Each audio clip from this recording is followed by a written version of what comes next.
Alrighty, question 1 is, what are your thoughts on gamification in education? Do you feel the games can be used to teach students content, or are they simply a way to entertain, and what examples can you think of games used in your future classroom? I think gamification is extremely useful. Yes, it does serve as a form of education, but as long as you keep the students on task and you don't let them kind of wander away with it or have start being really loud and really just going crazy, it's a great way, especially to review before a test or something. One way I thought about it is because if I don't go into special education, I'm going to go into science as my backup. Then it's a great way to go over definitions and measurements and all that kind of stuff, especially because science is purely almost always memorization. It's very when you get into chemistry, that's more conceptual, but biology, straight memorization. So I could use Jeopardy or Hollywood Squares or Who Wants to Be a Millionaire if I really want to do in-depth questions, to really review the concepts before we get into the test, just because I feel like a lot of times students really need that memorization. And science can sometimes be kind of boring when you're just going over definitions like that. So that way it would make it a little more fun and students would be more interactive and paying attention. Question 2. What template did you use and what kind of interactive game did you develop?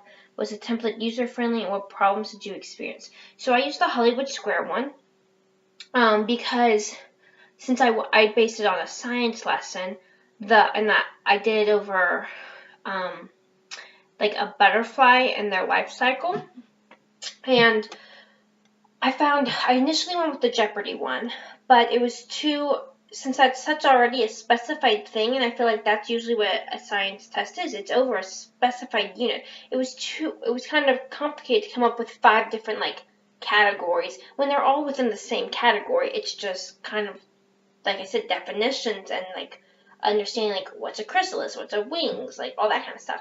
So I went the Hollywood Squares because it fit better, because I could do the question and then they have to give me the answer. However, that only has 9 squares. So what I ended up doing is I had a bonus question under each main question, and how I thought I would use it in a classroom is if they got the first question right, then they would get the bonus question, and it could be an extra point rather than the X's and O's. It could be an actual point system. But if they got it wrong, then it could be we can have another team try to steal or something like that. It wasn't that user friendly just because for the Hollywood Squares I couldn't get it to actually be active for some reason. It was just being a normal PowerPoint. I don't know if I was doing something wrong or what, but it would not be interactive. It was more just kind of a straightforward PowerPoint, which kind of defeated the purpose in my mind. And then third question is, what are some examples of ways you could use interactive PowerPoint games in your future classroom? So I kind of talked about this in my first one, actually. I think I would kind of do Jeopardy, but not in the sense that it would be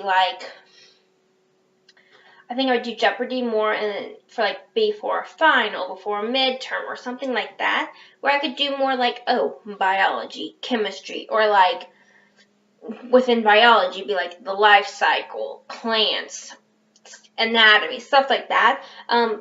For more mini tests, within the overarching unit, I would probably use something more Who Wants to Be a Millionaire, just because I feel I can get more in-depth questions.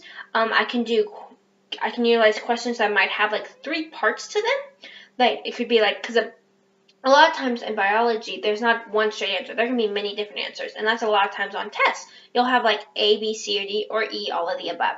So Who Wants to Be a Millionaire, I could then have all the answers, and then have D be all of the above. And that could really help the students not only learn those lessons, but it could also help them prepare for questions like that when they see an exam. That way they're not thrown for a curveball when they get the exam. They're oh my goodness, I've never seen something like this before.